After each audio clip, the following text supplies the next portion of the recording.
Good evening, ladies and gentlemen, and welcome once again to the Johnson's Wax Program. Tonight you'll see what we believe to be an unusual story. It's about an actor retired against his will, an English inn by the sea, and a woman loved by two men. I'll be back in a moment.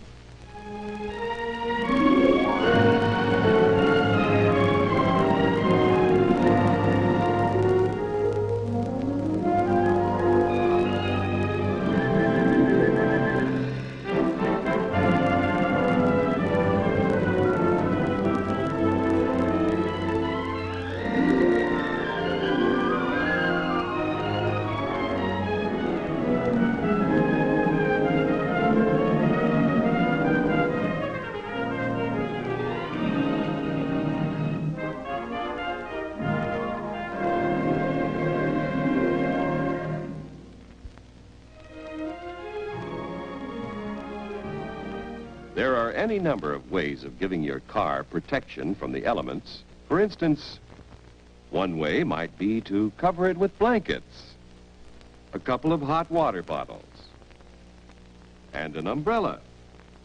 Kind of silly, but that would protect it. However, there's an easier and more effective way. Use Johnson's car plate. Here's the easy way to wax a car. Just spread car plate over the clean finish in long, light strokes. Then when car plate is dried to a light haze, wipe it off, like this. As you wipe off the haze, you uncover a brilliant, long-wearing, real wax finish. Your waxing job is done in 20 minutes. No rubbing needed. A car plate shine is as good a shine as a hard rub professional job that costs $15 or more.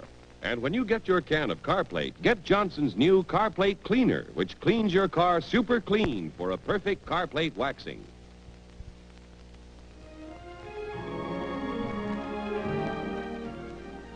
Ladies and gentlemen, your producer and host for Johnson's Wax, Robert Montgomery. The Ringmaster was adapted for television by Alvin Sappinsley from a play by Keith Winter. It's not a circus story, as you might think from its title, but the title is significant, as you will soon see, and significant, too, are the words Johnson's Wax. They stand for the finest in wax products for home and industry. Tonight we have a really outstanding cast of players. We are most proud to welcome to our series Vincent Price, whose standout performances in such films as Leave Her to Heaven, Song of Bernadette and Laura, as well as many other films and stage plays, have placed him to the top of the acting fraternity. To Vincent we say welcome. I hope this will be the first of many appearances with us. Also starred tonight is Anna Lee, whom you'll remember, I'm sure, for her outstanding performance in our recent production of The Truth About Blades. We say welcome back to Anna, and to Robert Coote, whose fine work in Stairway to Heaven, Sheppy, and Cashel Byron's Profession on this series make his return visit also a very welcome one. Now to our story. It opens somewhere on the coast of Devon, England, where a man named George Amberwell is having a bit of trouble.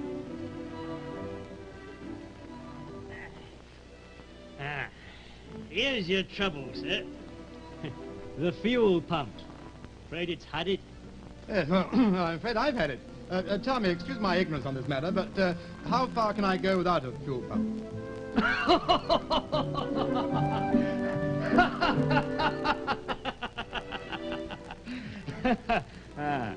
You don't know much about your own motor car, do you? Well, in the first place, it's not my car. It was loaned to me by somebody I consider to be a friend, and its condition was vouched for. Now, in the second place, without this fuel pump thing you call, can I get to Torquay on the remaining instruments? Or they had it too? Well, I don't know. She's not such a heavy job, and Torquay's only 20-odd miles from here. If your wind's in good condition, you might be able to push her there in a couple of days. Couple of days?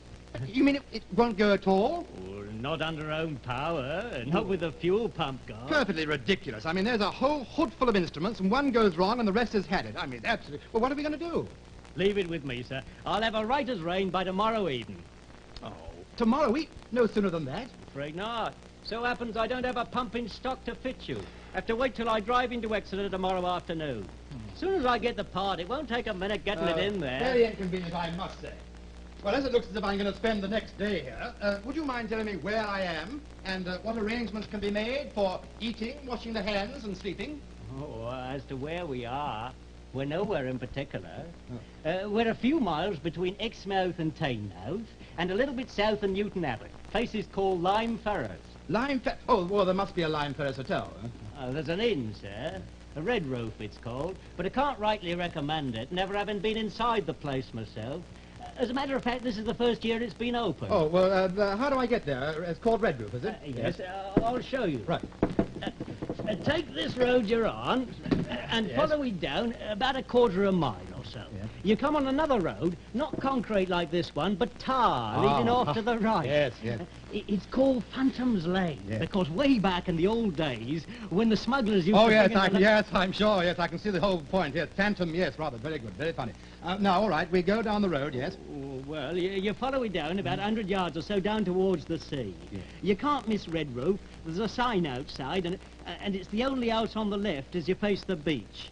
It's got a steeple on the seaside and a green roof. A green roof. Yes, sir, that's it, Red Roof. Only as I say, this is the first year it's been open, and I'd be lying if I said I could recommend Yeah, it. thanks very much. Well, I'll get along, all right. Oh. Are you an actor, sir? Actor? Certainly not. I'm a stage manager. Actors are flighty, unreasonable people with little more than a nodding acquaintance with the truth. It was an actor who lent me that car. Goodbye.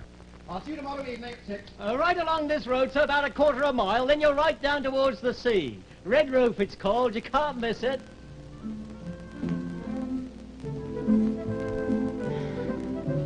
This way, sir.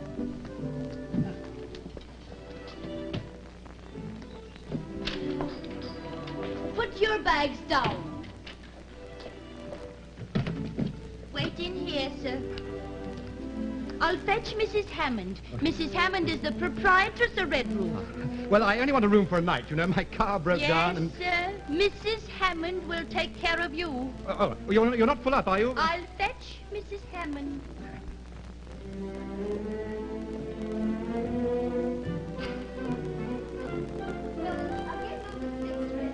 If there aren't any clean towels there, ask Mr. Hammond to give you the key of the linen closet.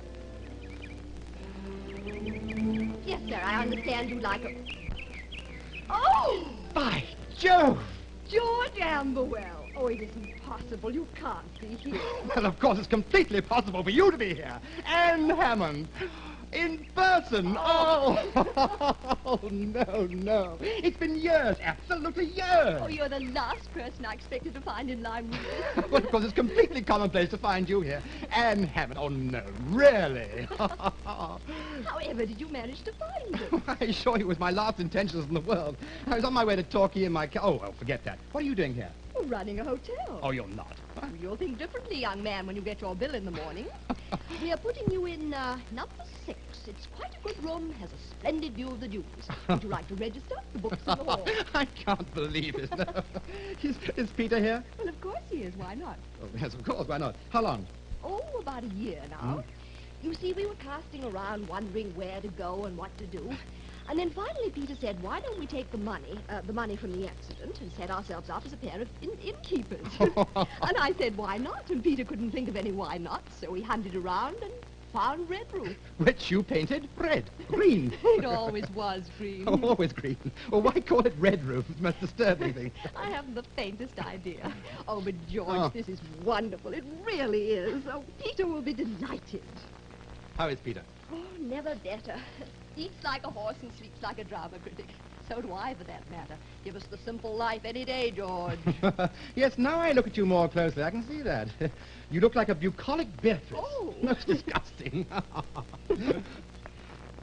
I was in the provinces when the accident happened.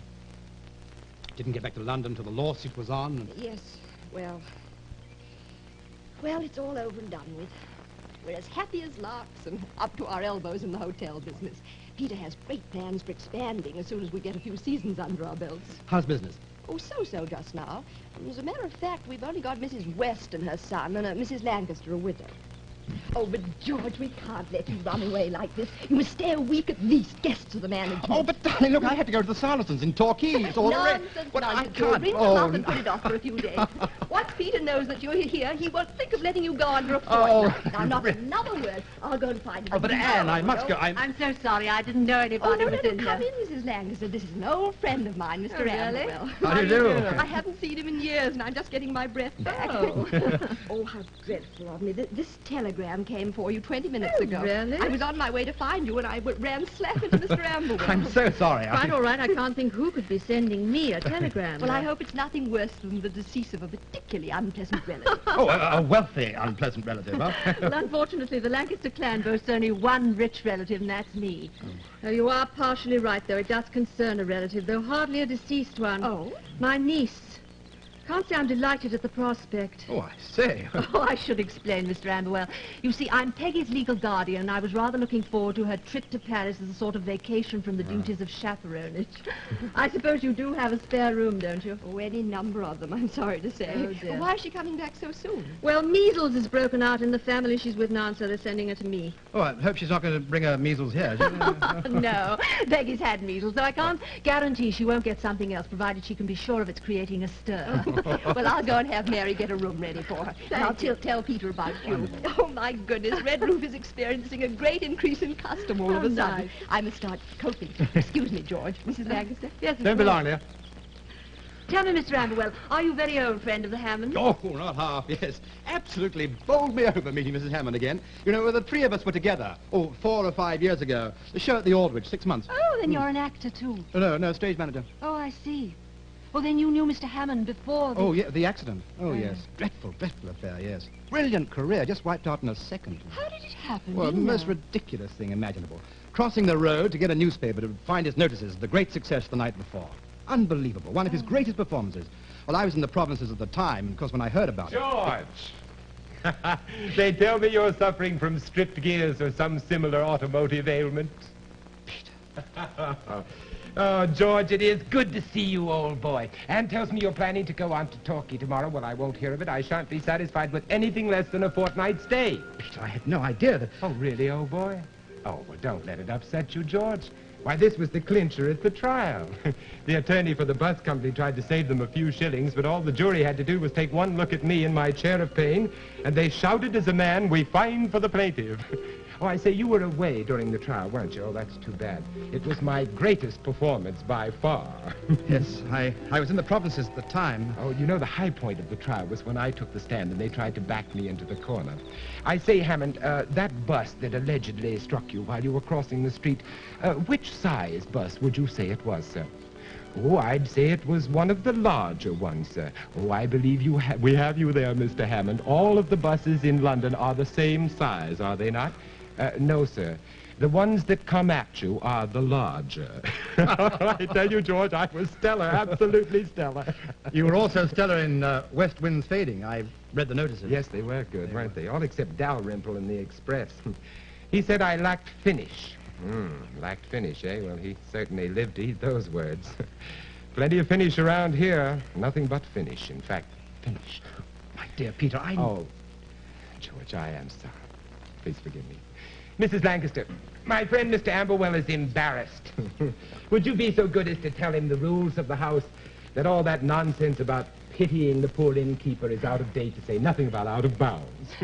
Mr. Hammond ought to be on display, really he ought. You know, I've often suggested to him that he form himself into some kind of exhibit to be shown at hospitals and homes for the crippled. Oh, I should go on brooding about it, I always say. In fact, I always was a lazy lad, rather sit down than stand up any day.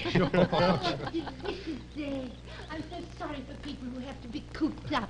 Oh, Mrs. West, we were having some kind of a reunion. Old friends that pass in the night like ships, you know. May I introduce you to the latest addition to the Red Roof household, Mr. Amberwell, Mrs. West, How do you do? and Julian West. How do you do? Are you an actor, Mr. Amberwell? No, stage manager.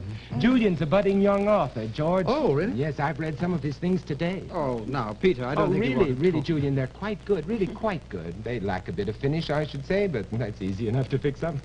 Finish is very important, eh, George? Oh, you've been very kind to Julian, but I don't know whether to thank you or not, Mr. Hammond. You see, we've never had an author in the West family before. We've always always been in trade. But Mrs. Westy shows a great deal of promise. In fact, I doubt if there's an inn in all of England that has more talent crammed into it. There's Anne and Julian and George and myself to a certain extent, to say nothing of your prowess with the knitting needles. What is your talent, Mrs. Lancaster? Oh, Mr. Hammond, I have no talents. I simply buy the tickets to see the plays and patronize the bookseller to read the books. But there would be no art without an audience, would there, Mr. Hammond? Certainly not. That's a very important talent, Mrs. Lancaster. Patronage. Now, what would the artist do without a patron? Now, do you understand what I'm driving at? Really, Mr. Hammond, you're speaking in riddles today. Well, here we all are. Oh, Anne, darling, hello. I thought we'd have tea out on the terrace. It's such a lovely day. Well, everything's taken care of. Your room's all ready for you, George. And Mrs. Lancaster, there's a room waiting for Peggy whenever she arrives. Oh, thank you. Peggy, your niece? Yes, my niece. She coming here? Oh, that'll be wonderful. From all you've told me about her, I'm looking forward to meeting her. Yes. Are you, Julian? You should find Peggy very charming. She can be charming when she likes. Just like you, Julian. Will you excuse me, please? Now, what was that? Did you offend Mrs. Lancaster, Julian? How should I know? I better go and apologize at any rate. Well, my dears, would you call me for tea? I think I'll go up to my room for a while. Welcome to Red Roof. Oh. I hope you'll stay for a while. No, don't worry, he will. Yes, well... Do I sense a situation? Oh, it's horrible. That spoiled boy and that desperate widow trying to buy back 20 years of life. No! And of course he doesn't know about it. Doesn't he, though? That innocent child is planning to make £1 million off of Hilda's declining years. He knows a good thing when he sees it. She's planning to publish his short stories, George. I think you encourage it. Oh, now, really, Well, you Anne. won't deny that you're constantly buttering the boy up about his stories, when actually they're nothing but miserable examples of public school prose. Oh, the lengths one has to go to find amusement down here. But I am anticipating an increase of merriment hourly. Oh, what now? Peggy Lancaster. I understand she's a very attractive young thing and just about Julian's age. Oh, no wonder she resents the proposed visitation. Oh, nonsense. No, it isn't nonsense, Anne. No, Peggy Lancaster is going to bring Julian a breath of all that he's been missing in life. And it'll be very amusing to watch the reaction on Julian and on Mrs. Lancaster. Just as George has suddenly brought you a breath of all you've been missing. I don't know what you mean. May I reiterate Mrs. West's greeting? Welcome to Red Roof, George.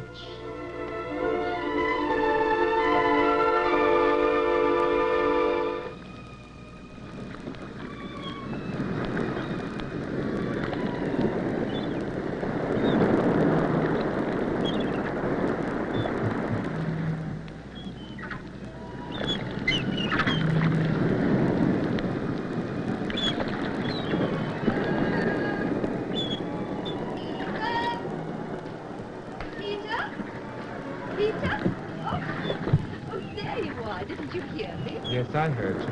I was beginning to worry about you. You were gone so long. There's a storm coming up. Yes. Great billowing clouds, and the sun shining gray through them. And the wind. Peter, we ought to go home. It's only an hour till dinner. It's a pity nature didn't provide music with her storms. Very remiss of her, don't you think? Well, unfortunately, nature didn't have the benefit of a movie soundtrack when she invented thunderstorms. Oh, that's very witty of you, and very sharp. Sounds almost like the old Anne. Really? Well, I wasn't aware that I'd become a new Anne. Oh, yes, these things happen almost imperceptibly. You sounded like Miss Anne Hammond, character ingenue, just then. Oh. Must be George's influence. A taste of the old times. Oh, Peter, I thought that wild notion had died of morning. You haven't mentioned it since that first night. It occurs to me now and again. Were you brooding about it? My dear Anne, I stopped brooding when I stopped walking. Speaking of walking, did you and George have a good walk today? Well, George might have. I didn't. Didn't enjoy it? I didn't go. Oh, now, look. Must be a good walker, George. Strong pair of legs. Oh, Peter, once and for all. Well, how is our triangle coming along with Hilda and Julian and Peggy? I have no idea. My duties here are landlady, not house mother. I'm not required to interfere. And neither are you, Peter. Are you inferring that I'm interfering? Wildly and irresponsible. Well, my dear Anne. My dear Peter, it's none of your business. I assure you I couldn't care less. She is an attractive young thing, though, Peggy Lancaster. I wonder if Julian's really smitten. Oh, Peter. Oh, of course, Hilda would never allow it. She gets wild every time she even sees them together. I wonder what she'll do about it. There are two ways of playing that scene, you know. Peter, I'm not interested. Either she can fly into a rage and send Peggy away, which will solve nothing and only convince the children that they're madly in love, or she can bide her time patiently, and then just when they come to her for her blessing, she can say quite quietly, Peggy, my dear, guess what your young man has been up to before he met you?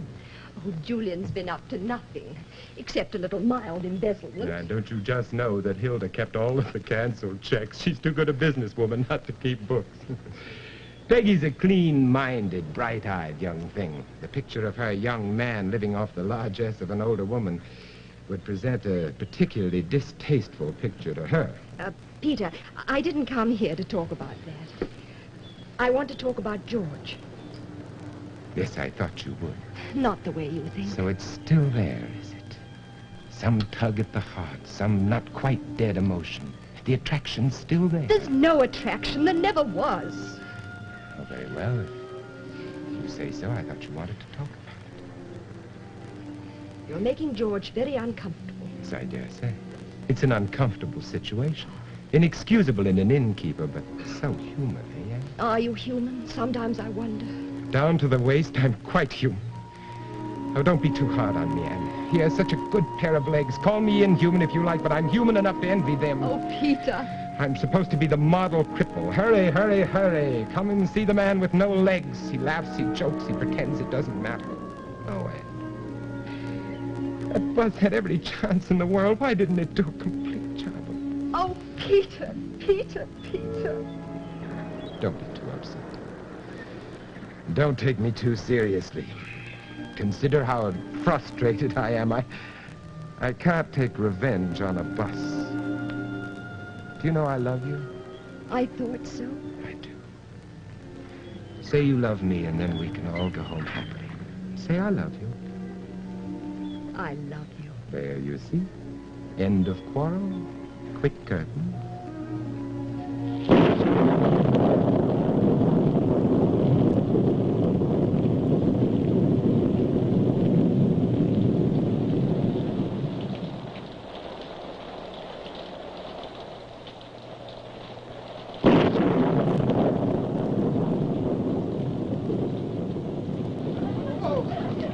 Come on, George, what are you doing? You'll get soaked. Come on.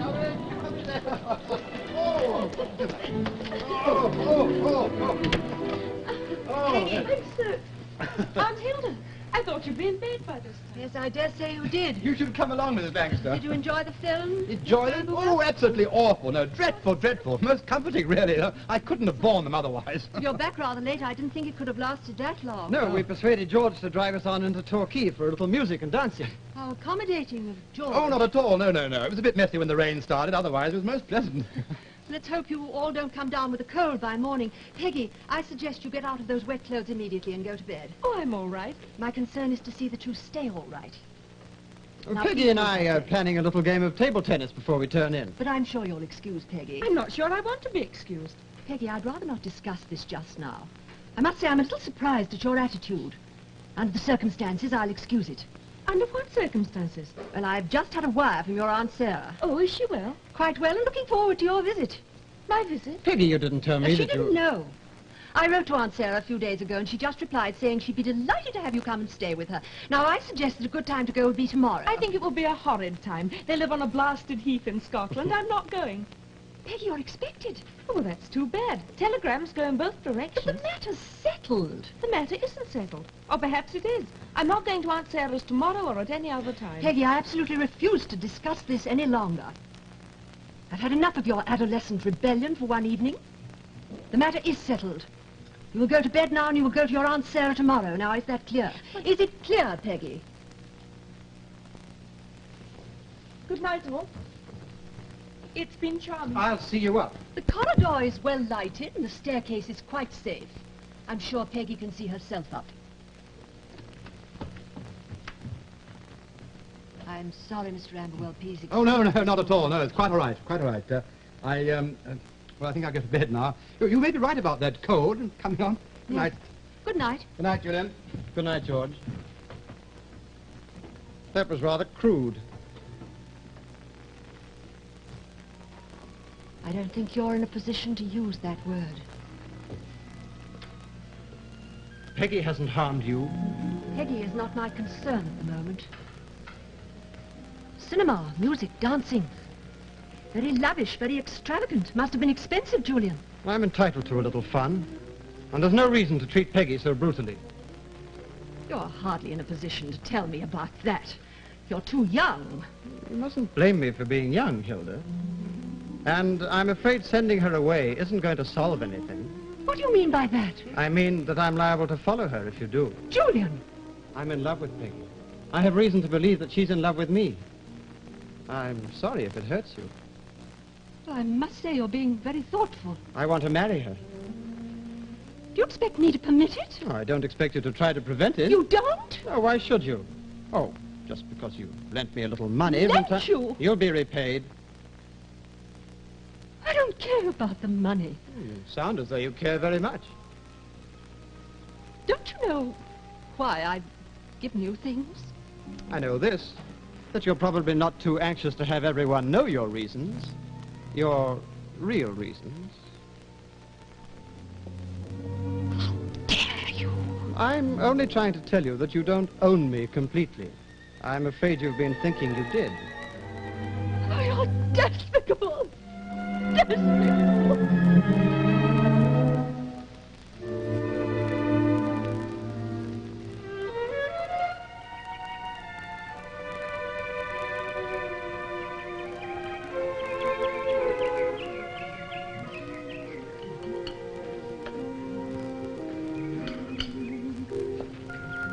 Good morning, Mary. Good morning, sir.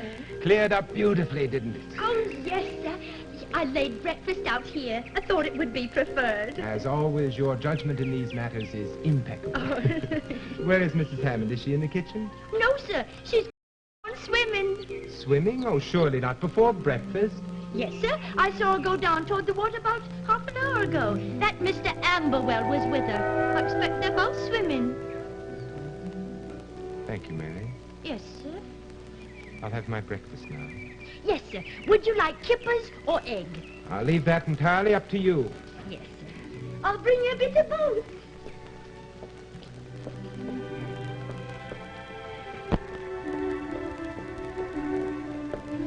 Morning, Peter. What a glorious morning. One shouldn't mind the rain, should one, considering what it does to the world after it gets finished.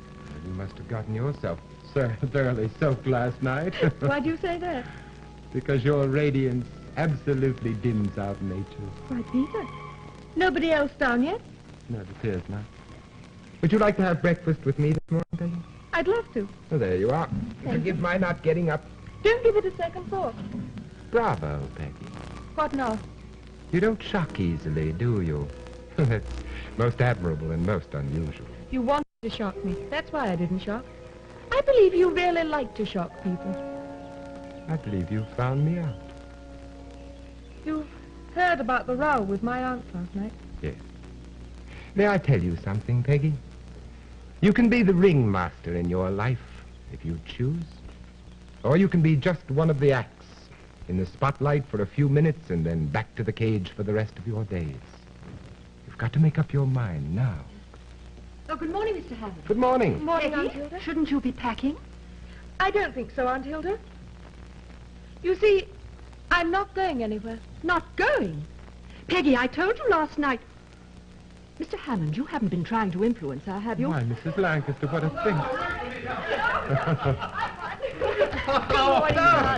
Good morning. Morning, everybody. Wonderful morning. Everybody down? Everybody except the West. Well, did you have a good swim? Oh, it was wonderful. Do you realize we've been here since May, and this is the first time I thought about going swimming before breakfast? It's George's influence, I'd expect. He's brought about a lot of changes since he arrived. No, as a matter of fact, it was Anne's idea. I was on my way down to breakfast, and I ran into her. These chance meetings can be most revealing. Well, as a matter of fact, I had the sniffles coming on, and she said salt water was the best thing in the world for Well, it. my wife has very definite views on medical science, and I suppose you felt the sniffles coming on too, eh, Anne? No. George wouldn't go unless I went too. And so you went, all in the spirit of good, clean health and well-being. Well, I hope you don't mind. Oh, on the contrary, I'm delighted. I'm overjoyed whenever I see that radiant, ecstatic look on Anne's face. Almost as though she'd seen the Holy Grail. You're in a very agreeable mood this morning. Oh, I bloom in all my colors after the storm, just like the trees and the grass. I think I'll go and change. Well, there's no need to make an uncomfortable exit, George.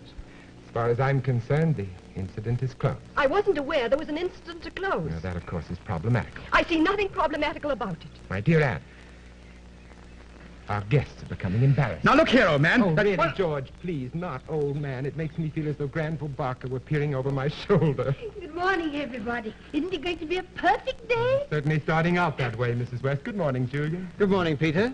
Mrs. Hammond, George. Hello, Peggy. Hello, Julian. Good morning, Julian. Hello, Hilda. Good morning. Now, look here, Hammond. Oh, that's much better, George. Now, please sit down, all of you, and have your breakfast. I understand there's a choice between kippers and eggs. Feel free to order both if you're hungry enough. If you don't mind, I won't stay.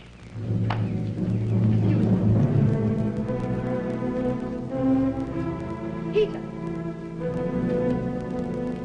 You're not amusing me. I'm so sorry. Does George amuse you more? What are you doing? What's this game you're playing? You look very lovely in your bathing suit, Anne. How does George look in shorts? Well set up, muscular, and how are his legs? Have you gone completely insane? That seemed to me like common enough questions. Extremely common.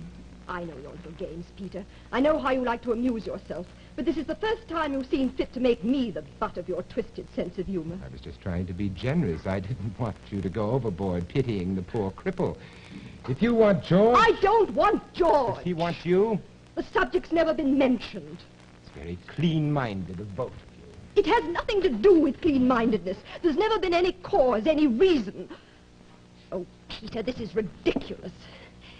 Out of nothing at all, out of an innocent word, a gesture, you built up something that's nothing but a lie from beginning to end. And I know why you're doing it. You don't even believe it yourself. It just amuses you to exert power, to toy with people's lives, ruin them if necessary, just so long as it provides you with a diverting half hour or so. Please go on. This is most entertaining. It may be entertaining to you, but to me it's a bore. A bore? Yes, a bore.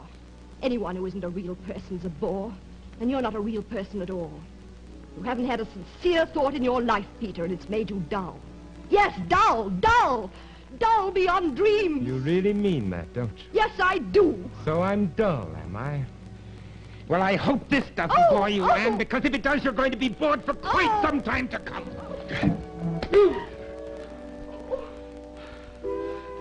I shouldn't have done that. But I'm not sorry.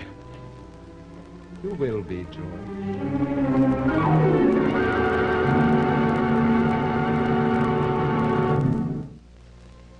Now, tell me if I've got this right. It's at the 409, 613, 925. Right there. Oh, and where do the buses leave from? Thank you.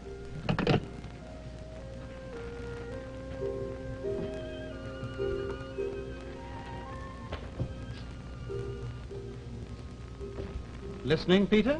Like a hawk, if that's the expression. Sometimes I'm not quite sure which side you're on.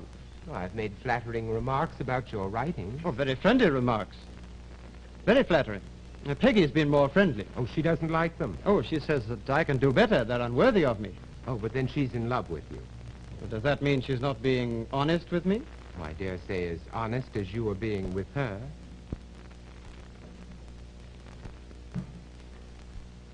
I'm planning to be honest.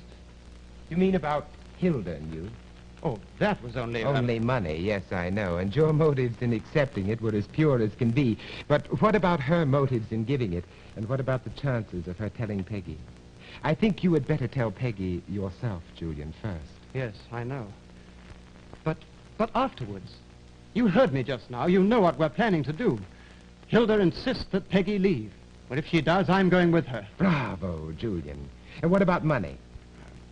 Peggy has some. Oh, no, that would never do. Don't start out married life as a gigolo. Well, I certainly have none of my own. Oh, very well. Oh, No, Peter, you... Here no, you you go. It's can't something do to that. start with. It'll get you as far as London anyway. Oh, that's terribly good of you. Why are you doing this? I hate grubby little gestures.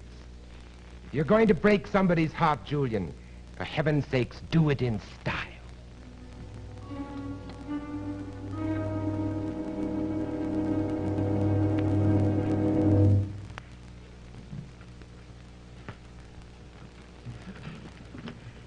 Peggy, what exactly does Julian mean to you? He means everything to me. And do you mean everything to him? Yes. Peggy, I know Julian better than you. You've known him longer. Better. And let me tell you, to him, you're just a holiday amusement, nothing else. He's never going to really care about anyone. You're entitled to your own views.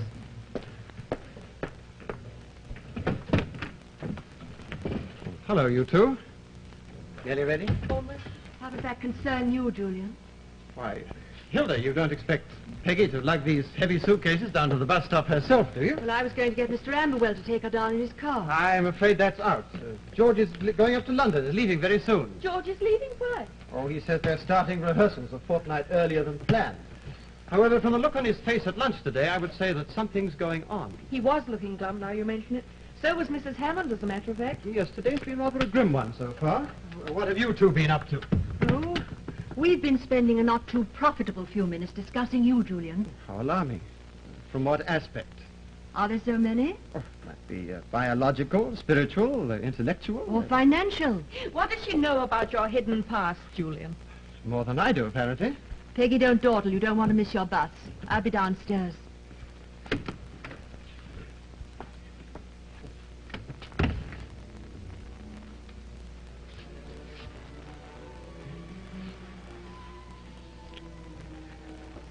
We are, Julian. You're not backing out, are you? No, of course not. But it does seem a shame that other people have to be hurt. Julian, What, darling? what does Hilda know about you? She knows Yes. what I really am. And what are you, really? I'm mean, selfish, revoltingly weak. Who's that? What do you mean, of that? For a minute I thought it was something serious. Suppose it were. What? Something serious. Such as? Such as... Nothing, come on. Let's hurry, we've got to catch that bus. Are you sure? Now, look, here's the plan. Very simple, very casual. I'm just being the gentleman, seeing you down to the bus stop with your luggage. Are you sure nobody knows? Only Peter, and he's on our side. Darling, whatever happens, whatever you may come to think of me, I'll always love you, Peggy.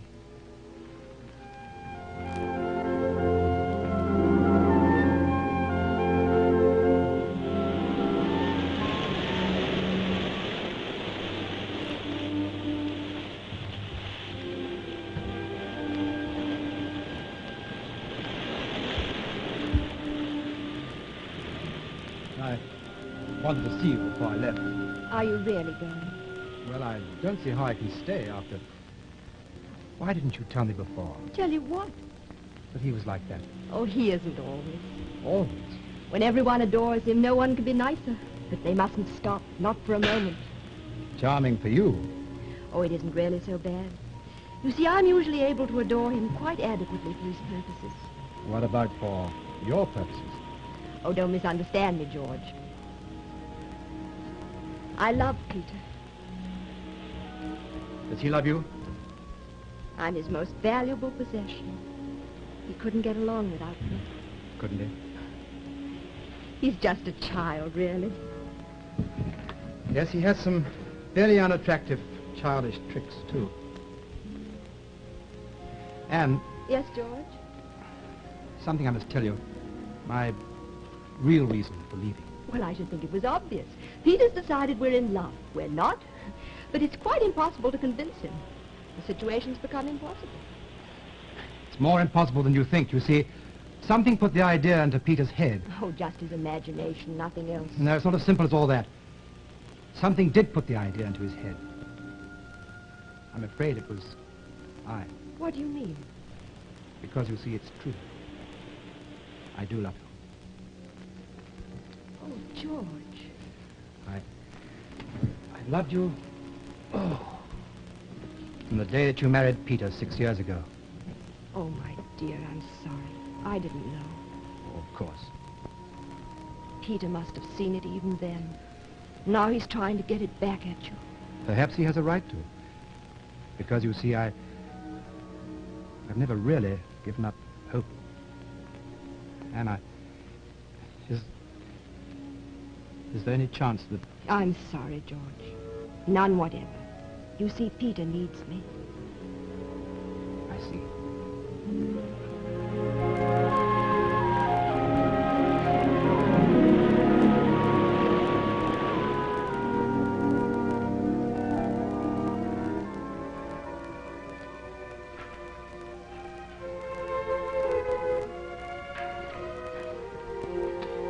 Well, Red Roof is taking on the aspect of Paddington Station. I hope you're going to stay on for a bit, Mrs. West, and Mrs. Lancaster. I see no reason to cut short my visit. Nor I. Although I'm sorry your niece is leaving so soon. She and Julian seem to get on so well. So I noticed. I was hoping they might become friends. Julian has so few friends, especially girls his own age. I don't know why. Well, perhaps you underestimate him, Mrs. West. Oh, do you think so? Well, what I mean is perhaps he gets more out of his friendships with, older people. Yes, I dare say you may be right. I'd never thought of that. His writings now, maybe they indicate something. You've always said that you thought they Yes, were very... one of the duties of an innkeeper is to try to please his guests, is it not? Do you mean that... I'm very much afraid, Mrs. West, that Julian's writings, as you call them, are grammatically accurate and very little else. Why are you saying this now? But you've always said I'm that well they were aware so... of what I've always said. I'm also well aware that I didn't ask to read the story. Well, George, you must be on your way, eh? Yes, I am. Be sure to remember me to a couple of 100 people up in London. You're not worth remembering to. You're well remembered as it is. Well, you really think so? Isn't that nice? I suppose you and Anne have been out taking a last look at the ocean, eh? Yes, Peter. You know, my wife has a very personal interest in the ocean. She always keeps a constant eye on it to be sure that the tides don't become confused and start moving in the wrong way. Peter, there's one thing Yes, George. I want to make clear. Well, I think your leaving makes several things clear, George. Now, look here. I'm looking, George. Peggy! Ah, trains leaving on platform 17, Great Western Express, Torquay, Exeter, Exmouth, Reading and London board. You're mad, Peter. No, I'm just doing my part. So many sudden departures taking place. Well, not so many, only Peggy and George. Oh, of course, what am I thinking of? Oh, I see. Now, why should Peggy take that dull bus ride into Torquay and then take the train up to London when George is driving straight up from here? What do you say, George? You have plenty of room for Peggy, haven't you? Yes, of course. It didn't occur to me. Peter! What's the matter, Julian? Why are you making those ridiculous faces? Well, surely you would like the company, wouldn't you, George? Peter, it's very kind I'm of you, sure but I Mr. Amberwell doesn't mind. Peggy would be delighted. But it's impossible. Impossible? Why impossible? It's only a two-seater. Well, so it is, and there are only two of them going up. Peggy and George. 1, 2, there. Peter! Julian, dear, why are you being so tense about it? Surely it's a matter just between Mr. Amberwell and Peggy. Well, that's what I was about to say. Well, I am right, aren't I? There are only 2 people going up to London today. Well, how many people are going up to London today? Well, am I mistaken or am I not? Are there more than 2 people going up to London today? Perhaps I should have hired a bus. I don't know what it's all about, but I'll be very glad to take Miss Lancaster if she's agreeable. Ah, there we are. So it's all settled. What are you trying to do? My dear Peggy, is that any way to talk to me after I've just saved you a train fare? If you persist in using that tone with me, I shall feel obliged to ask Julian to return the 10 pounds I lent him. Peter! Yes, Julian? Never mind. It'll come to you later. You lent Julian £10. Why, whatever for? Oh, it was nothing, Mother. Just a few bills, that's all. Well, then why didn't you ask me? You know I don't like you to borrow money from other people. Don't you? I rather thought you did. But then I suppose you would be reluctant to lend him money if you knew what he intended to do with it. What did you intend to do with it? Why, didn't you know? He's going to be married. Stop it! Is this some sort of joke? Well, that depends upon one's sense of humor. Well, then I think you'd better explain. Shall I, Peggy? Shall I, Julian? Well, I take it that your silence means assent. Well, very well. Peggy and Julian are running away to get married. Isn't it fun? It isn't true, Julian. No, of course it isn't. There isn't a word of truth in it. Well, then why were you so tense about it? And why were you putting your clothes in Peggy's bag so they wouldn't be found? Peter. And why were you looking up bus schedules just now? Julian, were you really going to do this? Yes. I can't believe you'd do anything so loathsome. I love Peggy. Matilda! Are you ready to go with me now? Yes. Let's go then. Stay where you are. But haven't you anything to say, Mrs. Lancaster? Haven't you? Very well, then I'll say it for you. What your aunt is trying to say, Peggy, and can't, is why you should be so determined to elope with her, what shall we call him, Mrs. Lancaster, her paid companion. Julian, what does he mean? What I mean, Mrs. West, is that Mrs. Lancaster has been giving your son large sums of money all summer, and she's naturally reluctant to see her niece running away with her investment. No, you couldn't have taken money from Mrs. Lancaster. Couldn't he? Look at his face, Mrs. West. You too, Peggy. If you say any more, I think I'll kill you. Julian, it's not true. It is true, Peggy. I tried to warn you. Don't talk to me. Peggy, it all happened before I met you. I love you. You must believe me. Believe you? There's no sense in believing anything anymore. Peggy! Better follow her. Those cliffs are dangerous and there's a fog rolling in. I know what you're thinking. You can sneer all you want, all of you. Just wait. Wait until you see the only thing you've ever wanted leaving you. You'll try to buy it back, or steal it, or beg it, just the way I have. Peggy! Peggy! Julian! No, Julian. It'll be all right. You'll see. It'll be all right. Why did you do all this? We've never done you any harm. Perhaps I'm trying to buy something that money's not any good for either, Mrs. West. Yes, Julian.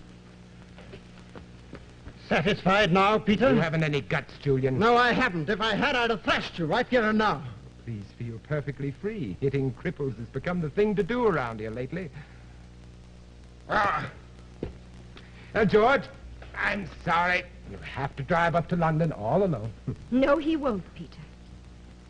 If you're ready to leave, I'll meet you outside in 5 minutes. I'll be there. So, I was right. George and you, I was right. I ought to feel sorry for you, Peter. I really ought. You strike out in every direction, but the only person you hit is yourself. Whom have you hurt? Julian and his mother? They'll recover. Hilda and Peggy? They'll recover, too. George will get over this incident, and so will I. But you won't, Peter. You're the only one who's been destroyed. No one else. I'm going, Peter. I don't know where or what to do, but I'm leaving. And you won't even have the satisfaction of knowing that it's with George, because it isn't. You'll be back. Oh, no, I won't, Peter. Not this time. Yes, you'll be back. I'm a cripple and you've got a conscience. You won't leave me. Do you think that's the only reason I've stayed with you all these years? Of course, why else? If it weren't for that, you'd have gone off with George a long time ago. You're mad, Peter. Am I? I'll never give you a divorce, Goodbye, Peter. Anne? Anne, wait! It's annoying, isn't it, Peter? The ringmaster cracks his whip, but the animals have all left the cages. Anne? Anne, you can't leave me. It would be wicked to leave me. Goodbye, Peter. Anne? Anne!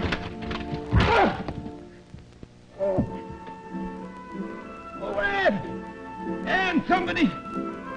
Help me! Help me! I can't move! Oh, help me! I can't be left alone like this! Oh, please! Anybody help me!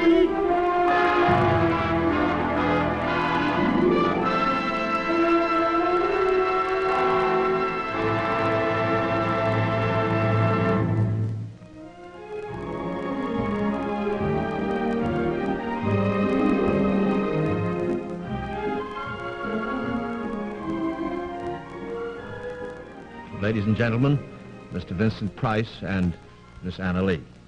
And I'm sure that you'll want to join with me in thanking them for two perfectly splendid performances. Thank you very much, Anna. Thank you so much, Vincent. Thank you, Bob. It's a wonderful job. What plans have you got for the future? What are you going to do, some more TV? Well, I hope lots more television, because I love it. You really like it, don't you? I really like Well, it. it shows, too. How about you, Vincent? Oh, so do I, Bob. I'm crazy about TV. I'm going to do some summer stock, I think, pretty soon. Good for you. What are you going to do in summer stock? Oh, I don't know. A couple of plays. A couple of plays. Yes. And you're going to stay on here and do some TV in the meantime? Yes, that's right. Good for you. Well, we hope to have you both back before very long. Thank you. It was a great pleasure being with you. Good. It was lovely. Ladies and gentlemen, remember 1 week from tonight, you'll see Robert Sterling in Candles for Therese, a strange story of love against a background of fear and vengeance. Remember, 1 week from tonight, Candles for Therese, starring Robert Sterling. And also remember, the name to look for in wax is Johnson. Thank you very much for being with us, and good night.